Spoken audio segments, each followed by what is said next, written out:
Hello everybody and welcome to another list video. Today we're going to be talking about our top 10 favorite cards that draw player cards because I'm not going to say who, but we were a bit worried that someone might choose overzealous. Where on earth would you get that idea? But this has been a fun series to go so far, and we hope to keep continuing it. So if you have any other aspects of the game you would love to see us make a list for, we might not be able to get to 10 to all things, but I like this. And once again, our lists are crazy. It's so diverse. I love it so much. I actually don't think we have a duplicate. I don't think we do. We might have one or two. Trash cards. All right, let's go, Bryn, with your number 10. All right, we've got Offer of Power. This is a peril that's on Revelation. You must choose either draw 2 cards and place 2 Doom on the current agenda. This effect can cause the current agenda to advance, or take 2 Horror. The part that I like most about this one is that I know that every time that Travis draws this, he's sitting there sweating bullets like, I want to draw the cards. It's good. I do like drawing the cards. Because I struggle with that when I draw this one. And I don't even care about drawing cards. Man, or take 2 Horror. It's so crazy. Have either of you ever drawn the cards off this? Yeah. Yeah. I'm pretty sure it would have killed me not to. Oh, in that case, I just say, let's go. Put a bullet in my head. I thought the cards were more valuable than the 2 rounds it was sucking up. That's fair. That's fair. Like once. Mm-hmm. Sick. My number 10 is Arcane Initiate. Honestly, this one could be Travis's number 10. Research Librarian, I also really like. I don't want to talk about why in a second, but I think, there's got to be some respect for Arcane Initiate as well. She puts in the work before she inevitably gets frickin' killed.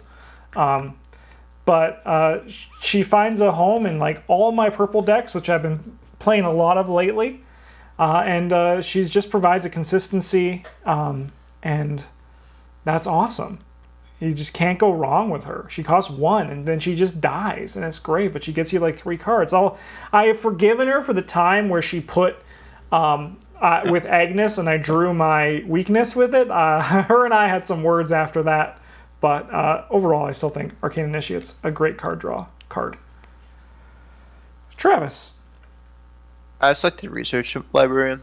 I think he enables a lot of really neat yellow toolbox decks that just keep getting better as they release more varied tome effects.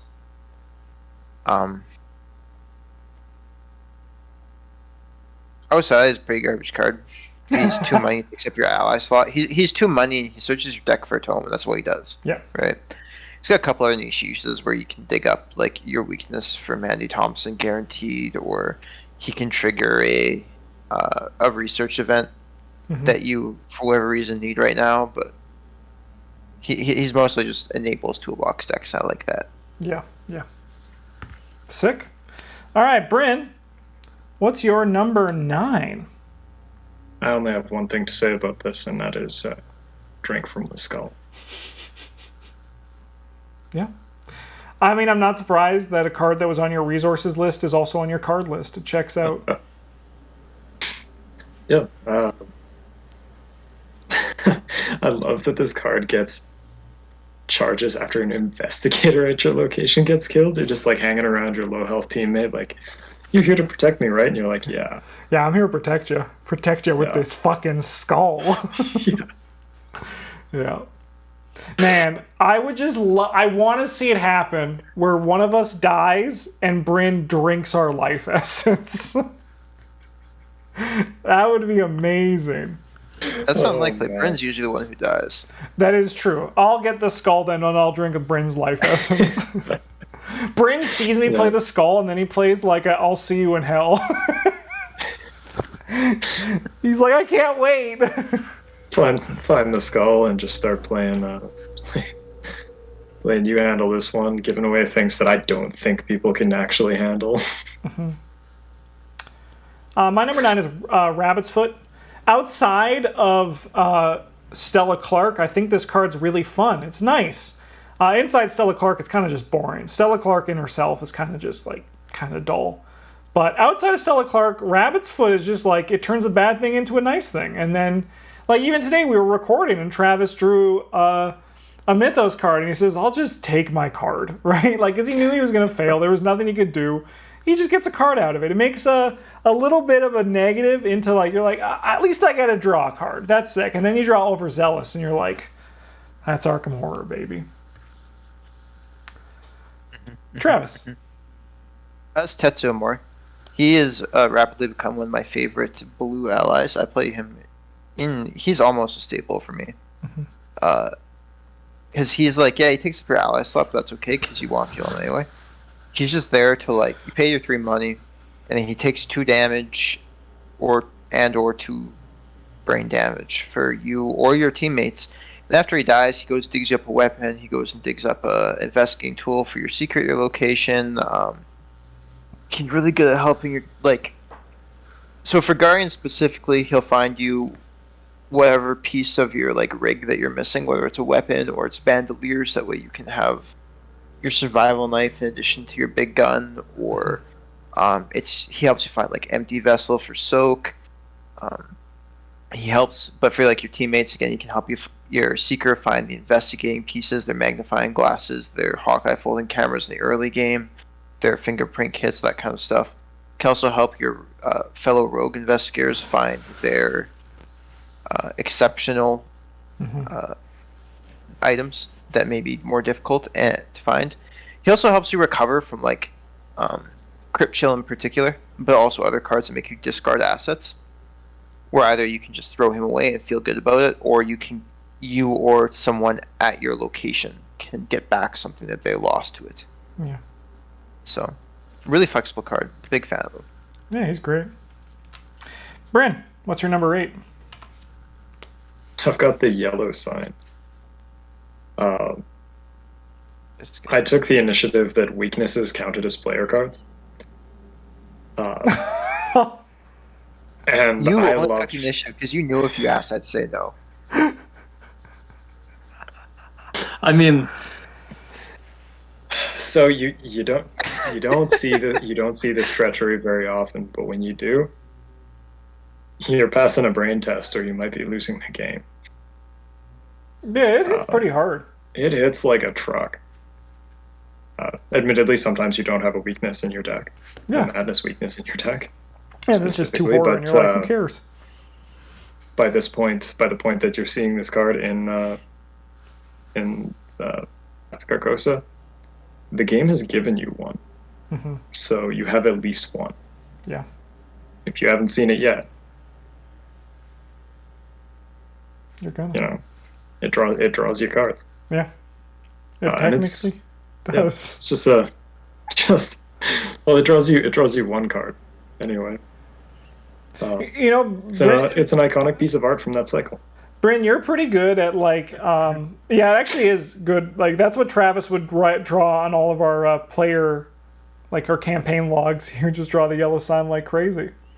But Bryn, you're pretty good at like turning your troll answers into actual explanation. I have to commend you for that. I know Travis probably doesn't want me to commend you for it, but I'm pretty impressed you actually explained that in a way that I'm not like, that's not far off from the sensical explanation. Yeah. Oh, if he's got a good reason, I got no problem with it. But Yeah. I'm just skeptical of whether his reasons are genuine or if they came after the fact. Yeah. My number 8 is Lucky Cigarette Case. This could be the level 0 or the level 2. I like the level 2 more because it's better. And it falls into a similar place into Rabbit's Foot. It takes up your accessory slot and it draws you cards when you pass or fail. So they kind of follow a similar space for me. Lucky Rabbit's Foot I like more because I like passing a test more than I like failing a test. And it's really just that simple. Travis. This is Stick to the Plan. This card does not technically draw you cards, but it's like it draws you cards. So that's why I guess it draws you cards. this card is like kind of boring, having played through it several times, but it is very, very good, and it's a very good feeling to. I don't take it every time I play Guardian anymore again because I want to experiment with some other stuff. But every once in a while I do, and every time it just feels so good to sit down for a game. And you're like, I'm gonna get to play the game the way I want it. Mm-hmm. Or you could just dump a bunch of garbage tactics and supplies on it, like your level 4 emergency cache and your marksmanship or whatever, and keep them for that one situation that you need them instead of hoping that you have them. I do also like where if you have a Astounding Revelation in your deck, you can just get 2 extra resources at the start of the game. Yeah, that's pretty sick. That's neat. You can do that. I played this one in a Nathaniel Cho deck recently, where I realized that I could either pay 5 for a second copy of level 5 1-2 Punch, or just have the copy of 1-2 Punch when I want it. That's sick. That's sick. In addition to the fact that pretty much every card he wants in his deck is a tactic. Yeah. Sweet. All right, Bryn, what is your number 7? I've got 3 aces. This one's a myriad skill. If you commit 3 copies of 3 aces to a skill test, that test automatically succeeds. Then you draw 3 cards. Then you gain 3 resources. This card's just sweet. It's like way more hoops to jump through than it is good. But when it works, man, this card feels sweet. You get to... You just get to be like, guess what, game? I'm going to take 3 turns and do the thing as good as it could have been done, and then I'm going to play the rest of my turn. Mm-hmm. And the game's like, but what about red token? And you're like, no tokens. Not here. Heck yeah. The whole trick is putting together 3 copies of them. Unless you are playing with multiple green investigators and somebody else is also playing 3 aces, and you get to play copycat as one of their 3 aces. Oh, let's go. I like with this one too, because I've been playing a deck with it, and how it's just like when you draw and you're like saving up, you're like, all right, max hand size reduced by 1 technically, because like, yeah, it's just sitting here taking up space for the time being. But oh boy, once I get the 3rd one, it's gonna be a good one. And it's a good time. My number 7 is Unrelenting. This one could kind of also be exchanged with Take Heart. They kind of fall into a similar space where they're the card you want to play to fail a test and then get you don't get resources, you get cards out of it. But the thing that I really like about Unrelenting is that if you're playing a Blessed-based strategy, it protects your Blessed tokens when you want to fail a test, which is actually pretty strong for that archetype, because you don't want to play this card and then pass. The worst thing, it's not the worst thing, that's a bit of a hyperbole, but I speak in hyperboles because I'm a YouTube content creator. The absolute worst thing that can ever happen in Arkham Horror the card game is when you pass a Take Heart test. Then you're like, why did I even put this card in my deck? The world hates me.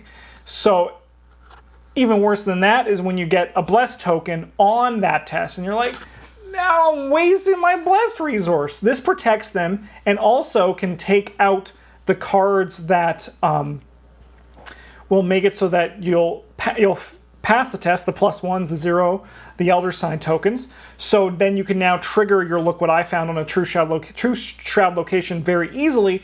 In addition, Unrelenting doesn't care if you pass or fail the test. Of course, you don't get the resources that Take Heart provides, but I like Dark Horse, so I don't give a crap about those small brown boxes. I just don't. I like Unrelenting. And then let's take a second for the art. That looks like Silas Marsh dancing with a deep one on stage where it's raining, and it just looks absolutely elegant. Like the backlighting, I'm feeling the beat that's in the background of this song. Travis, what's your number 7? It's way more passionate than anything I could ever muster about any of these cards, Justin. I told you I'm a YouTube content creator.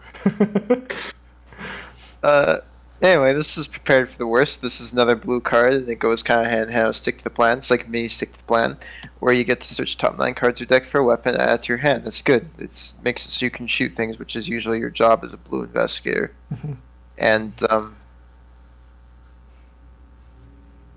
don't have too much to say, except that this card has probably single-handedly prevented a lot of non-games from happening. Yes. And I'm happy to see that. I like my consistency. I remember when it was released, and we were just like, "Oh my god, this is so crucial! Like we needed this." Yeah. Yeah. Sweet. Bryn, what's your number 6? My number 6 is the Peaks of Talk, which is a location from the point of no return. The front side of it doesn't draw you any cards. The back side of it, the story side, says you search the encounter deck and discard pile for a hunting night gaunt and spawn it at Vale of Panath, which, firstly, is like drawing Mythos cards, which is what I wanted in the first place. The part of this that makes it allowed by Travis's pointlessly strict rules is that each investigator at Peaks of Talk, when this happens, may draw 2 cards. Then you choose an enemy and play and put 2 clues on it and then flip the card back over. It was really funny when we were making these lists, and then Travis was, I was going through and I'm like looking through the encounter cards, and then Travis said something along the lines of, you could include like Peaks of Talk if you wanted. And then in my head I was like, what the fuck is Travis saying to me? I don't know these words. And I just kept scrolling, and then Bryn put it on there, and then Travis rightfully asked, did you just put this because I said it technically draws cards? And then Bryn said, no, I love this card. It's my favorite location in the entire game. Yeah. I mean, it's from what makes this a good location, Bryn? It's from Ghoul Gang. Yeah, it's from Ghoul Gang. What's the story on the back say? I don't know. Does make even in general terms. Okay. It's kind of what I thought. Justin, what's yours here? It's also a fun test. Bryn loves rogues. They have high feet. It all checks out. I don't like investigating. There's no clues here. What's not to like? My number 6 is Lucky, level 2. Also could be level 3, but I've actually not played with level 3 Lucky yet. I love Lucky. And then you get to draw a card. And now that I think about it, it's been a really long time since I've played a Lucky. That's horrible. Oh my god. Yeah. So you just play shitty meme decks that YouTube asks for, and then or lock yourself into 8-part campaigns with us that we dread playing every week. Yeah. What are you talking about? The Forgotten Age has been so much fun. Travis, what's your number 6? This is Blood Right. This card makes it onto a lot of lists because it does a lot of things. And one of them is draw cards, so here it is. This draws you 2 cards, and then you can discard 2 cards from your hand. So this card could just be 0 draw 2 cards, which is pretty sweet. And then you can discard up to 2 cards. For each card thusly discarded, you can either gain a resource or spend a resource to deal 1 damage to an enemy or location. This action does not provoke attacks of opportunity, so you do not have to be engaged to the enemy. And you could also just use it to draw 2 cards and then ask your goon to deal with the enemy anyway, instead of doing anything else with the rest of your turn. You can also... Oh, you're going to help me with that? No, I need these cards. You can just play like 3 of them to draw 6 cards your turn. You're like, okay, yeah, I need your help with this monster still. Yeah. No, it's a really flexible card, really strong card. Goes to the Occult Lexicon. You can play 1 copy of, but you can find with Research Librarian. Play this card a lot. I like it. Yeah. All right, let's go to our top 5. At this moment, I want to just say, everyone try to guess what our number 1s are. That's the challenge for everybody, as I always like to do with these videos, so you should make your guess now. Bryn, what is your number 5? I've got the Jewel of Aureolis. Should be no surprise to anybody. I like cards that look like alien eggs. This one, reaction after a symbol token is revealed during a skill test at your location, you can exhaust it to draw a card or gain 2 resources. That kind of just happens every turn. Yeah, it happens a lot. Maybe not quite every turn, but like most turns. Can make it into a lot of things. A lot of different cards, resources to play different cards that aren't egg related. You do you. I hope you play it soon. I want to see you play it with me, and I want to watch and draw you cards, and every time I want to be like, the alien has gifted us. It's great. Yeah, the last time I played it, I think it was an Ursula deck because I was like, "This is a relic. That's sick." My number 5 is pickpocketing. This could be interchanged with the level 0 one. I like the level 2 one because it's fast and it also gains resources. I like... One thing I've really have come to learn from myself in these lists is that I actually really like green cards. And green investigators are fun. I don't like them as much as red or yellow investigators, but they're like a solid number 3 for me. And pickpocketing finds a place in a lot of green decks because green characters unfortunately have foot good and brain bad. That's just like copy paste everyone over. Like when Monterey Jack was on the box and they saw his stats and I'm like, oh, his foot's good and his brain's bad. Who would have thought? But you get a lot of cards out of this, and it's also fast, which is like doesn't seem like much, but it is. Like this card just gives you so much value throughout the entirety of the game, especially as a rogue character, and I like it. And it was on my top 5 because it was the first one I was like, yeah, this one carries over. Travis, what's your number 5? This is Dream Diary. It really could be any of them, but I like Dreams of a Child the most because it cares about the number of cards in your hand. I like playing that kind of deck. These draw you effectively, in essence, the dream every turn, which is like a promised power without the curse token. It's just 4 symbols as long as you have the condition met. And that's really good. This is like probably one of my go-to hand assets for investigators these days. It really is hard to beat the efficiency of these and the flexibility of them. So I know exactly what you're talking about. Every time I'm building a yellow deck now, I'm like, all right, dream, I need the Dream Diary. Like that's just where I go. It's just they're just so good. Yeah, like for the other ones, like you want build around them, but Dream Diary is just kind of like there, and you're like, yeah, I'll do the thing. Yeah, and it's so easy to translate too, especially with Research Librarian, right? You just prioritize finding it, and then you're like, let's go. Yep. Sweet. All right, number 4. Take it away, Bryn. We've got Diana Stanley, the Redeemed Cultist.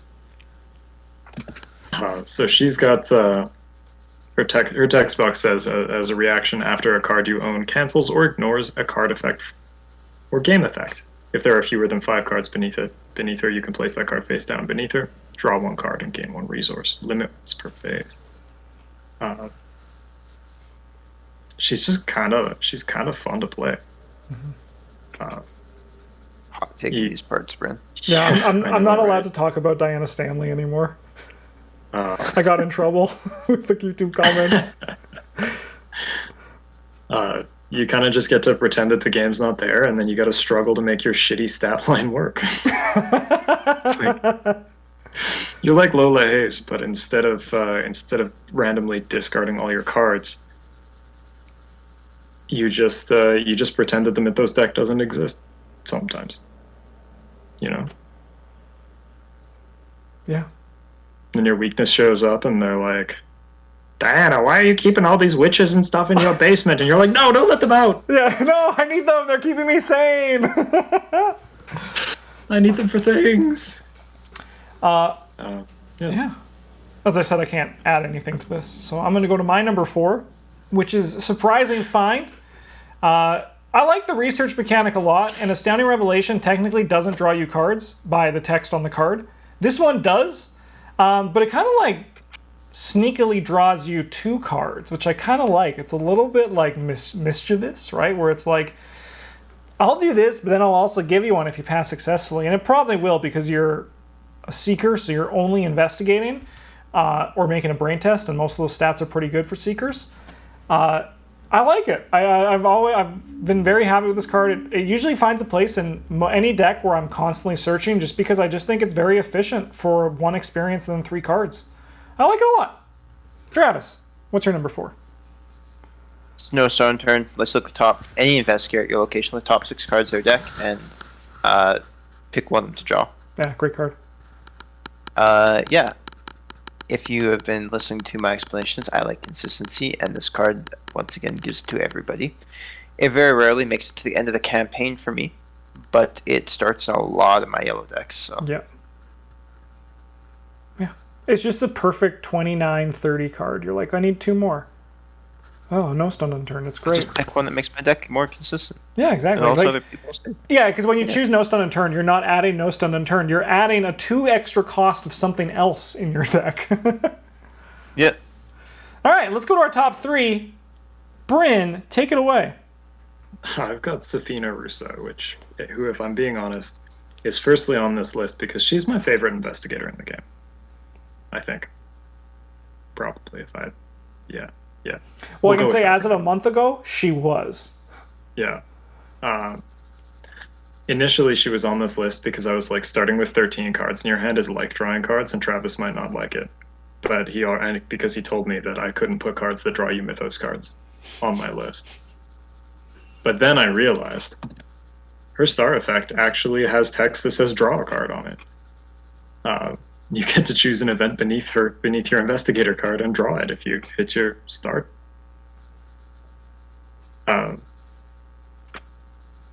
She is you spend an action to do that. Yeah, normally you spend an action, but that's not really like a card letting you draw a card. That's just drawing a card with extra steps. I would have said that was like okay. The base game action of drawing a card. Yeah, they get to pick. Which I also would have put on here if I would have thought of it in time. But yeah, no, she's my favorite investigator to play with. You get to start with 13 cards in your hand. Your teammates are mulliganing, and you're sitting there staring at your cards, trying to figure out what the hell you're going to do with your starting turn. Yeah, she's fun. I like her. I've only played her once, but I like her. I liked her when I played it. Travis built a great deck for me.